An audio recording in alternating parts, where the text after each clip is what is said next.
A Copa do Mundo de 1962, no Chile, foi marcada por um cenário caótico dentro e fora de campo. Desde um terremoto devastador até decisões de arbitragem suspeitas, passando por agressões, subornos, sumiços estratégicos de bandeirinhas e até intervenções políticas de alto escalão. Tudo contribuiu para torná-la possivelmente a Copa mais polêmica de todos os tempos. O clima era de tensão. O país sede ainda se reconstruía da maior tragédia natural já registrada. A FIFA tentava provar que conseguia organizar uma Copa sob qualquer circunstância, e as seleções sul-americanas, especialmente o Brasil, enfrentavam tanto rivais quanto rumores e denúncias que iam muito além das 4 linhas. Neste vídeo, vamos destrinchar os bastidores obscuros, os lances controversos e as decisões que moldaram essa edição. Porque o que aconteceu em 1962 não foi apenas futebol. Foi teatro, foi geopolítica, foi sobrevivência. E mesmo com todos esses elementos, o Brasil se consagrou bicampeão mundial. Mas até que ponto essa vitória foi limpa? Agora eu te pergunto, você acredita que o título de 1962 foi justo ou mascarado por manobras de bastidor? Comenta aqui embaixo. Quero saber sua visão sobre essa Copa que ainda provoca debates intensos mesmo 60 anos depois. 2 anos antes da competição, em 1960, o Chile foi devastado pelo maior terremoto já registrado na história da humanidade, 9,5 na escala Richter. O desastre deixou um rastro de destruição com milhares de mortos, milhões de desabrigados e a infraestrutura do país praticamente em colapso.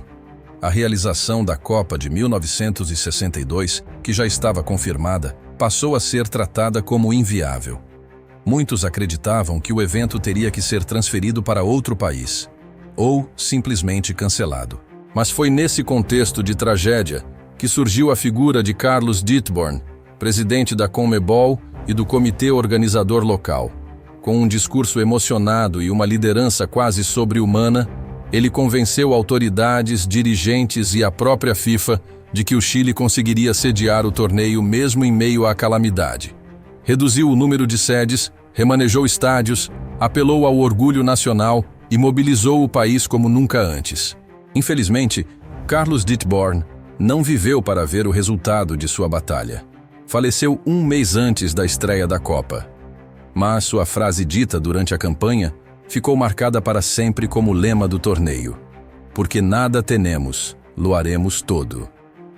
Uma Copa literalmente erguida das ruínas, com suor, coragem e improviso. Agora quero saber de você. Uma Copa realizada no meio do caos deveria ser celebrada como superação ou vista com desconfiança? Comenta aqui embaixo o que você acha dessa escolha histórica da FIFA. O Brasil chegou ao Chile como atual campeão e grande favorito ao título.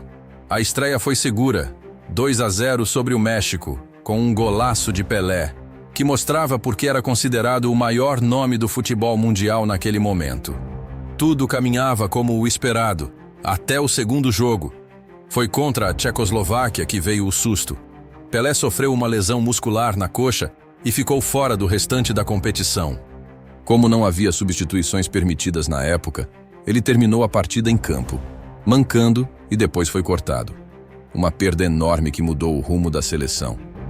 Com a saída de Pelé, a responsabilidade caiu toda nos ombros de Garrincha. E ele não se escondeu, virou protagonista. Mas não sem levantar dúvidas. No último jogo da fase de grupos contra a Espanha, o Brasil precisava da vitória para avançar. A Espanha abriu o placar no primeiro tempo e a pressão aumentou. Foi então que, no segundo tempo, Nilton Santos cometeu um pênalti claro dentro da área.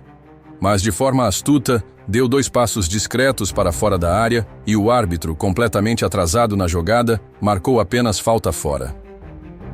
Minutos depois, um gol absolutamente legal de Puskás foi anulado por um impedimento que simplesmente não existiu. A seleção brasileira virou o jogo com 2 gols de Amarildo, que assumia a missão de substituir Pelé com maestria. O Brasil se classificou, mas o sentimento que ficou no ar foi incômodo. Estávamos sendo favorecidos? A atuação de Garrincha foi brilhante, mas o roteiro do jogo, aliado às decisões do árbitro, acendeu uma chama de desconfiança que ganharia corpo nas fases seguintes.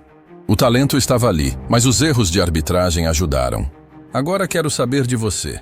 Nesse jogo contra a Espanha, o Brasil foi salvo pelo talento ou pela arbitragem? Comenta aqui embaixo, porque a sua opinião vale tanto quanto o apito final. Nas quartas de final contra a Inglaterra, o Brasil venceu por 3-1 e Garrincha brilhou. 2 gols, jogadas desconcertantes e um domínio absoluto que encantava até os adversários. Mas foi na semifinal contra o Chile, os donos da casa, que a tensão explodiu. O jogo era uma guerra disfarçada de partida. Garrincha novamente foi protagonista, marcou 2 gols, infernizou a defesa adversária. Mas também perdeu a cabeça no fim e foi expulso por agredir um chileno. Pela regra, estaria automaticamente fora da final. Mas foi aí que o bastidor entrou em campo. O árbitro peruano Arturo Yamazaki alegou que só expulsou Garrincha após ser avisado por um bandeirinha uruguaio chamado Esteban Marino. E então, como num roteiro de espionagem, Marino sumiu. Literalmente desapareceu do Chile. Voltou para o Uruguai sem deixar rastros. E, segundo relatos da época, com os bolsos bem recheados. As denúncias não demoraram a pipocar. Em entrevistas posteriores, inclusive uma concedida pelo árbitro brasileiro Otton de Azevedo, ficou dito com todas as letras: João Etzel Filho, também árbitro brasileiro, teria entregado os 10 mil reais a Esteban Marino. O uruguaio, por sua vez, declarou que recebeu apenas metade. O restante teria sido retido por quem fez a entrega. Mesmo sem depoimento formal, o julgamento foi feito às pressas, sem provas. Garrincha foi liberado por 5-2. E mais, documentos apontam que Tancredo Neves e até o presidente do Chile teriam enviado cartas pressionando a FIFA pela liberação do craque. Foi uma manobra política? Um teatro de bastidores? Corrupção escancarada? Ou apenas o mundo reconhecendo que uma final sem Garrincha seria uma injustiça maior que qualquer cartão vermelho? E aí, o que você acha? O Brasil salvou o espetáculo ou atropelou a ética? Comenta aqui embaixo, porque esse episódio ainda divide corações e mentes até hoje. Mesmo com febre de 38 graus, Garrincha entrou em campo contra a Tchecoslováquia na final, desafiando qualquer limite físico ou recomendação médica. Era impossível deixá-lo de fora depois de tudo que aconteceu nos bastidores da semifinal. Pelé, ainda lesionado, acompanhava tudo das tribunas, com o olhar de quem entendia que a missão agora era de outros pés. O Brasil saiu atrás no placar, com um gol de Masopust. Mas a resposta foi imediata. Amarildo empatou em um lance quase acidental, mas que reacendeu a confiança da equipe. Na segunda etapa, Zito virou o jogo aproveitando o cruzamento de Amarildo, que fazia mais uma partida brilhante substituindo Pelé. Pouco depois, Vavá marcou o terceiro, aproveitando um erro grotesco do goleiro tcheco. O 3-1 selava o bicampeonato mundial do Brasil, a primeira seleção a conquistar 2 títulos seguidos fora de casa. E com isso, Garrincha se consagrava como o grande nome daquela Copa. Mesmo sem balançar as redes na final, foi eleito o melhor jogador do torneio e terminou como artilheiro, com 4 gols. Mas até isso foi colocado em xeque anos depois. Em 1993, descobriu-se que um gol de Šerfki, da Iugoslávia, havia sido erroneamente creditado a outro atleta. Isso tirou de Garrincha o título de artilheiro isolado da Copa. O título veio, mas até o brilho individual de Garrincha teve que disputar espaço com estatísticas erradas e histórias mal contadas. Foi um final épico, sim, mas cheio de imperfeições e marcas que até hoje deixam dúvidas no ar. E você? Acredita que Garrincha foi injustiçado até na consagração? Comenta aqui embaixo. Ele merecia mais reconhecimento ou o que fez em campo já foi suficiente para eternizá-lo como o maior nome daquela Copa? A Copa de 1962 foi marcada pela superação de um país destruído por tragédia, pela genialidade de Garrincha e por uma sucessão de decisões suspeitas que até hoje deixam rastros de dúvidas na história do futebol. Lesão de Pelé, arbitragens controversas, bastidores obscuros, subornos mal explicados e um ambiente político extremamente influente nos bastidores da FIFA.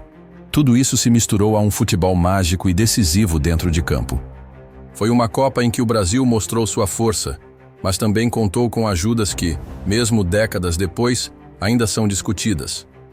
Da ausência de substituições à expulsão apagada da súmula, da liberação milagrosa de Garrincha, às decisões que favoreceram claramente a seleção, cada capítulo dessa Copa reforça o sentimento de que ela foi tanto uma conquista quanto um drama de bastidores. O Brasil teria sido campeão se não fosse tudo isso? Ou foi exatamente por enfrentar tantos obstáculos que esse título se tornou ainda mais memorável, ainda mais épico? Agora eu quero saber de você. Essa foi uma Copa da superação ou da manipulação? Deixe seu comentário aqui embaixo e me diga. Você vê essa conquista com orgulho ou com ressalvas?